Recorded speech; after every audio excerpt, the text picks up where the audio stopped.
12वां अध्याय मोहिनी रूप को देखकर महादेव जी का मोहित होना। श्री सुखदेव जी कहते हैं, परीक्षित, जब भगवान शंकर ने यह सुना कि श्री हरि ने स्त्री का रूप धारण करके असुरों को मोहित कर लिया और देवताओं को अमृत पिला दिया, तब वे सती देवी के साथ बैल पर सवार हो समस्त भूतगणों को लेकर वहां गए जहां भगवान मधुसूदन निवास करते हैं। भगवान श्री हरि ने बड़े प्रेम से गौरी शंकर भगवान का स्वागत सत्कार किया।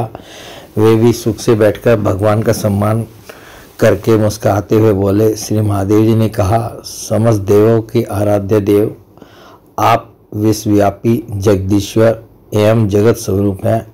समस्त चराचर पदार्थों के मूल कारण ईश्वर और आत्मा भी आप ही हैं। इस जगत के आदि अंत और मध्य आपसे ही होते हैं, परंतु आप आदि मध्य और अंत से रहित हैं। आपके अविनाशी स्वरूप में दृष्टा, दृश्य, भोक्ता और भोग्य का भेदभाव नहीं है। वास्तव में आप सत्य चिन्मात्र ब्रह्म ही हैं।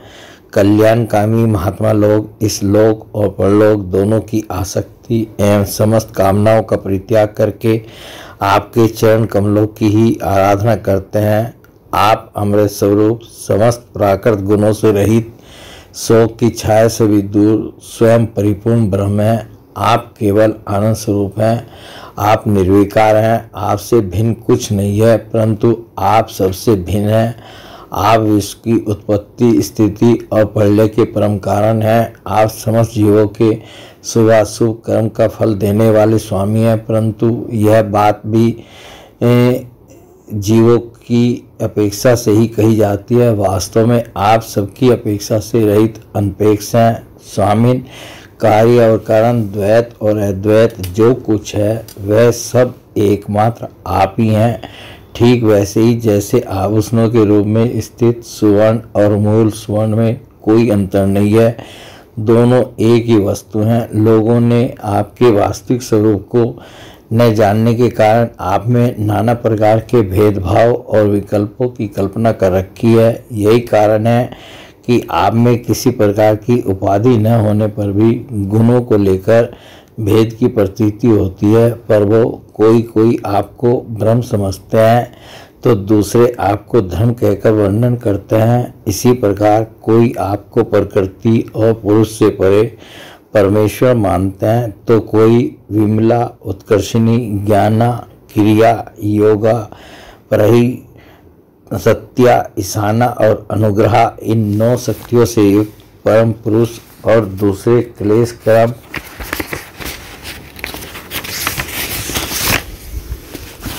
आदि के बंधन से रहित, पूर्वजों के भी पूर्वज, अविनाशी पुरुष विशेष के रूप में मानते हैं। प्रभो, मैं, ब्रह्मा और मरीचि आदि ऋषि जो सद्गुण की सृष्टि के अंतर्गत हैं, जब आपकी बनाई हुई सृष्टि का भी रहस्य नहीं जान पाते तब आपको तो जान ही कैसे सकते हैं। फिर जिनका चित्त माया ने अपने वश में कर रखा है और जो सर्वदा रजोगुणी और तमोगुणी कर्मों में लगे रहते हैं, वे असुर और मनुष्य आदि तो भला जानेंगे ही क्या। प्रभु, आप सर्वात्मक एवं ज्ञान स्वरूप हैं, इसलिए वायु के समान आकाश में अदृश्य रहकर भी आप संपूर्ण चराचर जगत में सदा सर्वदा विद्यमान रहते हैं तथा इसकी चेष्टा, स्थिति, जन्म, नाश, प्राणियों के कर्म एवं संसार के बंधन, मोक्ष सभी को जानते हैं। प्रभु, आप जब गुणों को स्वीकार करके लीला करने के लिए बहुत से अवतार ग्रहण करते हैं तब मैं उनका दर्शन करता ही हूँ। अब मैं आपके उस अवतार का भी वर्णन करना चाहता हूँ जो आपने स्त्री रूप में ग्रहण किया था, जिससे दैत्यों को मोहित करके आपने देवताओं को अमृत पिलाया। स्वामिन, उसी को देखने के लिए हम सब आए हैं। हमारे मन में उसके दर्शन का बड़ा कौतूहल है। श्री सुखदेव जी कहते हैं, जब भगवान शंकर ने विष्णु भगवान से प्रार्थना की तब वे गंभीर भाव से हंसकर शंकर जी से बोले। श्री भगवान ने कहा, शंकर जी, उस समय अमृत का कलश दैत्यों के हाथ में चला गया था, अतः देवताओं का काम बनाने के लिए और दैत्यों का मन एक नए कौतूहल की ओर खींच लेने के लिए ही मैंने वह स्त्री रूप धारण किया था। देव शिरोमणि, आप उसे देखना चाहते हैं, इसलिए मैं आपको वह रूप दिखाऊंगा, परंतु वह रूप तो कामी पुरुषों का ही आदरणीय है, क्योंकि वह काम भाव को उत्तेजित करने वाला है। श्री सुखदेव जी कहते हैं, इस तरह कहते कहते विष्णु भगवान वहीं अंतर ध्यान हो गए और भगवान शंकर सती देवी के साथ चारों ओर दृष्टि दौड़ाते हुए वहीं बैठे रहे। इतने में ही उन्होंने देखा कि सामने एक बड़ा सुंदर उपवन है। उसमें भांति भांति के वृक्ष लग रहे हैं जो रंग बिरंगे फूल और लाल लाल कोपलों से भरे पूरे हैं। उन्होंने यह भी देखा कि उस वन में एक सुंदरी स्त्री गेंद उछाल उछाल कर खेल रही है। वह बड़ी ही सुंदर साड़ी पहने हुए है और उसकी कमर में करधनी की लड़ियां लटक रही हैं। गेंद के उछालने और लपक कर पकड़ने से उसके स्तन और उन पर पड़े हुए हार हिल रहे हैं। ऐसा जान पड़ता था मानो इनके भार से उसकी पतली कमर पग पग पर टूटते टूटते बच जाती है। वह अपने लाल लाल पल्लवों के समान सुकुमार चरणों से बड़ी कला के साथ ठुमुक ठुमुक कर चल रही थी। उछलता हुआ गेंद जब इधर उधर छलक जाता था तब वह लपक कर उसे रोक लेती थी। इससे उसकी बड़ी बड़ी चंचल आंखें कुछ उद्विग्न सी हो रही थी। उसके कपोलों पर कानों के कुंडलों की आवाज जगमगा रही थी और घुंघराली काली काली अलके उन पर लटक आती थी, जिससे मुख और भी उल्लसित हो उठता था। जब कभी साड़ी सरक जाती और केसों की वेनी खुलने लगती तब उसके अत्यंत सुकुमार बाएं हाथ से वह उन्हें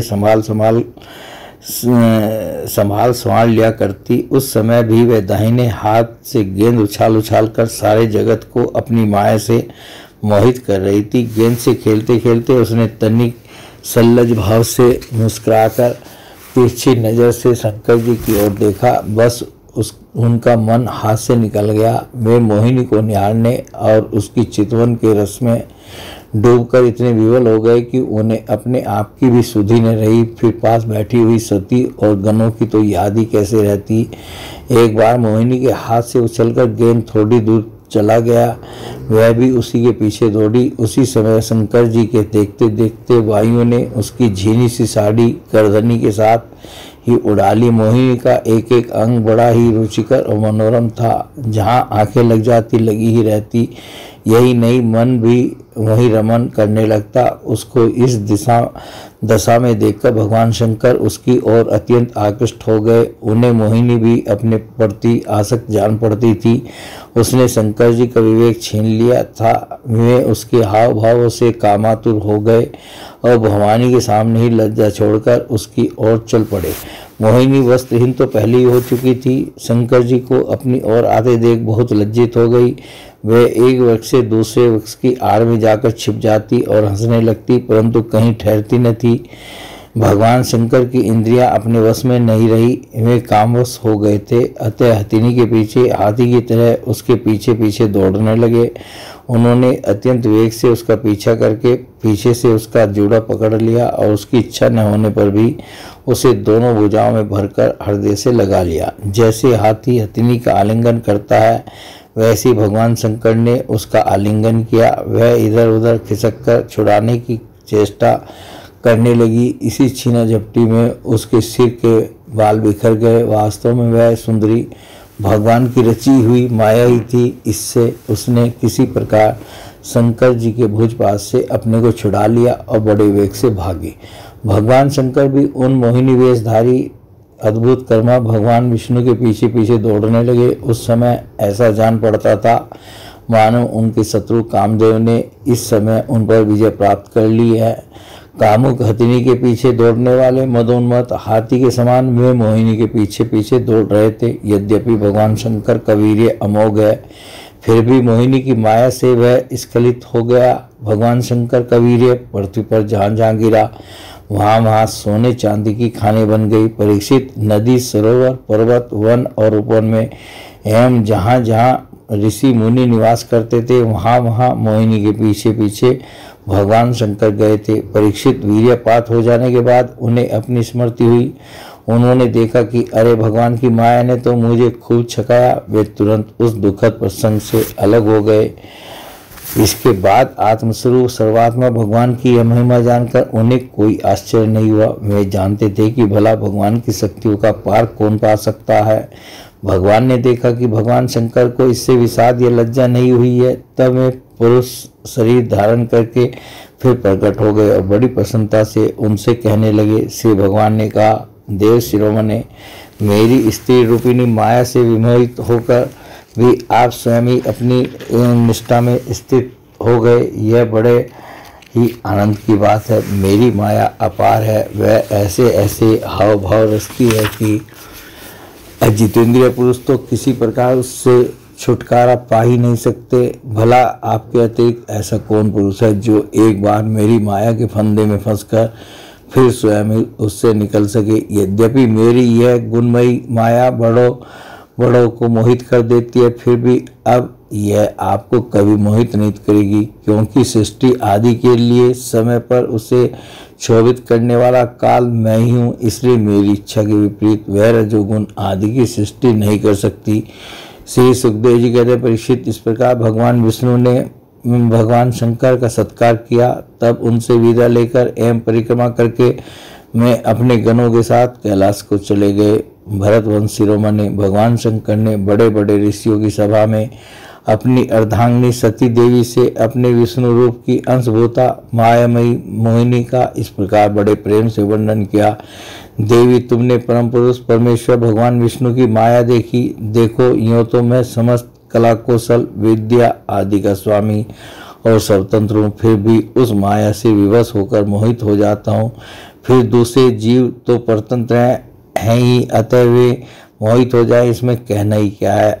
जब मैं 1000 वर्ष की समाधि से उठा रहा, तब तुमने मेरे पास आकर पूछा था कि तुम किसकी उपासना करते हो। वे यही साक्षात सनातन पुरुष हैं। न तो काली इन्हें अपनी सीमा में बांध सकता है और न वेद ही इनका वर्णन कर सकता है। इनका वास्तविक स्वरूप अनंत और अनिवर्चनीय है। श्री सुखदेव जी कहते हैं, प्रिय परीक्षित, मैंने विष्णु भगवान की यह ऐश्वर्यपूर्ण लीला तुमको सुनाई, जिसमें समुद्र मंथन के समय अपनी पीठ पर मंद्राचल धारण करने वाले भगवान का वर्णन है। जो पुरुष बार बार इसका कीर्तन और श्रवण करता है, उसका उद्योग कभी और कहीं निष्फल नहीं होता, क्योंकि पवित्र कीर्ति भगवान के गुण और लीलाओं का गान संसार के समस्त क्लेश और परिश्रम को मिटा देने वाला है। दुष्ट पुरुषों को भगवान के चरण कमलों की प्राप्ति कभी हो ही नहीं सकती। वे तो भक्ति भाव से युक्त पुरुष को ही प्राप्त होते हैं। इसी से उन्होंने स्त्री का मायामय रूप धारण करके दैत्यों को मोहित किया और अपने चरण कमलों के शरणागत देवताओं को समुद्र मंथन से निकले हुए अमृत का पान कराया। केवल उन्हीं की बात नहीं, चाहे जो भी उनके चरणों की शरण ग्रहण करे, वे उसकी समस्त कामनाएं पूर्ण कर देते हैं। मैं उन प्रभु के चरण कमलों में नमस्कार करता हूँ। बोले भगवान श्री कृष्ण की जय।